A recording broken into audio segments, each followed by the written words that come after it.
মুর্শিদাবাদের রঘুনাথগঞ্জ থানার অন্তর্গত এপ্লেক্স বাঁধ নবকান্তপুর এলাকা থেকে বিপুল পরিমাণ বারুদ উদ্ধার করল পুলিশ। ঘটনাস্থল থেকে মালদার বৈষ্ণবনগরের বাসিন্দা চন্দন কর্মকার নামে এক ব্যক্তিকে গ্রেফতার করা হয়েছে। তার কাছ থেকে উদ্ধার হয়েছে প্রায় 15 কেজি বারুদ এবং আরও কিছু সন্দেহজনক সরঞ্জাম।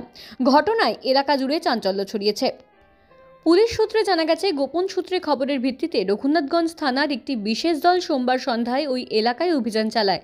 সন্দেহজনকভাবে ঘোরাঘুরি করায় চন্দনকে আটক করে জিজ্ঞাসাবাদ করা হয়। এরপর তার ব্যাগ তল্লাশি চালিয়ে বিপুল পরিমাণ বারুদ উদ্ধার হয়। ধৃত ব্যক্তি কী উদ্দেশ্যে এত বারুদ নিয়ে ঘুরছিল, কার কাছে পৌঁছে দেওয়ার পরিকল্পনা ছিল বা এর পেছনে কোনো বড় চক্র সক্রিয় রয়েছে কিনা তা জানার চেষ্টা চলছে। চোরা বাজারের সঙ্গে সম্ভাব্য যোগ থাকতে পারে বলে প্রাথমিক অনুমান পুলিশের। মালদা থেকে মুর্শিদাবাদে বারুদ পাচারের কোনো রুট সক্রিয় রয়েছে কিনা তাও খতিয়ে দেখা হচ্ছে।